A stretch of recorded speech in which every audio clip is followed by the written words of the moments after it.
Muslim I feel proud যে আজকের যে ওয়েস্টার্ন সিভিলাইজেশন তার যে নলেজের বেস, এই বেস মূলত মুসলমানদের হাত ধরে আসছে।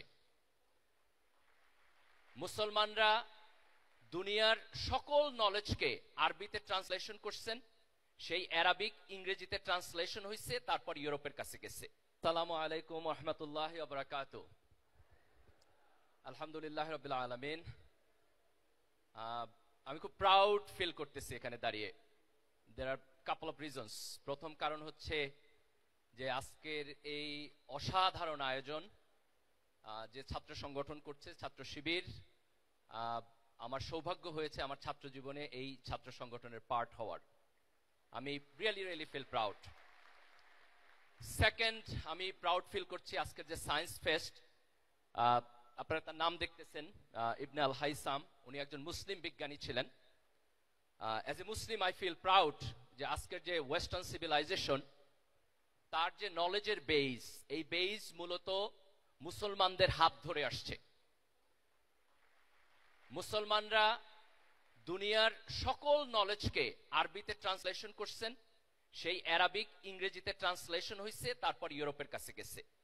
এই যে মুসলমানদের কন্ট্রিবিউশন, আমরা একক না, আমাদের আগে অন্যরা কন্ট্রিবিউশন করছে, but we are part of that trajectory. So that's the point I feel proud.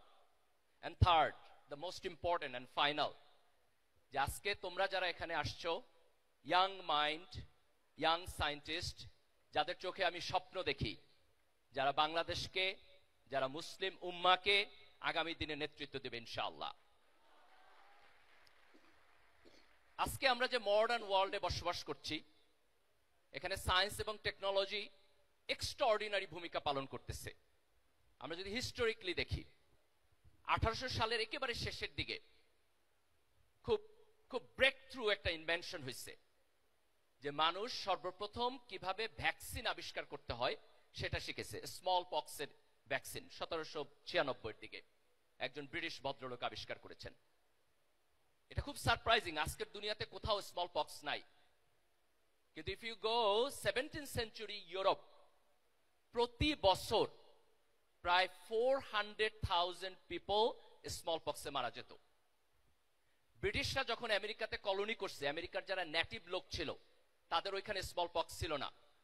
ব্রিটিশদের কারণে তারা ইনফেক্টেড হয়েছে এবং ম্যাসিভলি সেখানে লোক মারা গেছে। আজকের দুনিয়াতে এই প্রবলেম আমরা সলভ করে ফেলেছি। এটা সায়েন্স এবং টেকনোলজির ডেভেলপমেন্ট। সায়েন্স এবং টেকনোলজি মিলিটারি টেকনোলজিতে কন্ট্রিবিউশন করছে। পৃথিবীতে অনেক বড় বড় মিলিটারি ট্যাকটিক্স সায়েন্স এবং টেকনোলজির উপর ডেভেলপড। একটা বড় মিলিটারি ট্যাকটিক্স হচ্ছে গান পাউডার। আমরা যদি 1400, 1500, 1600 এই সময়ের হিস্ট্রি দেখি, অটোমান এম্পায়ার যখন হচ্ছে আজকের ইস্তাম্বুল, কনস্টান্টিনোপল, এটা যখন ইস্টার্ন রোমানদের কাছ থেকে তারা বিজয় লাভ করেছে, এই ইস্তাম্বুল হচ্ছে তারা তখন সিজ করে রাখছে। তাদের যে গান পাউডার টেকনোলজি, এটা দিয়ে তারা সেখানে জয়লাভ করেছে এবং তাদের এই অটোমান এম্পায়ারের যে সিভিলাইজেশন সেটা ডেভেলপড হয়েছে। আমরা যদি নেপোলিয়ানকে দেখি, সে যখন ইউরোপের উপরে ডমিনেন্স স্থাপন করেছে, এই ডমিনেন্সি তার মিলিটারি যে ট্যাকটিক্স, তার বাহিনীতে তার গান পাউডার টেকনোলজি ছিল। তো সায়েন্স এবং টেকনোলজি দুনিয়াতে যে সমস্ত জাতি আছে তাদের কম্পিটেন্সি, তাদের ডেভেলপমেন্ট, তাদের ভালো কাজ, এই সব কিছুর পিছনে একটা পাওয়ার হাউস। কিন্তু আনফরচুনেটলি আমরা যদি আজকের দুনিয়া দেখি, তাহলে আমরা দেখবো যে মুসলমানরা কিভাবে আমরা বদলাবো। আমাদের এডুকেশন সিস্টেম বদলাইতে হবে। সেখানে আমাদের সায়েন্স এবং টেকনোলজিতে আমাদের ইনোভেশনের উপরে ইম্পর্টেন্স থাকতে হবে, বরাদ্দ থাকতে হবে। আমার বাজেটের একটা লম্বা অংশ সায়েন্স এবং টেকনোলজিতে যাইতে হবে।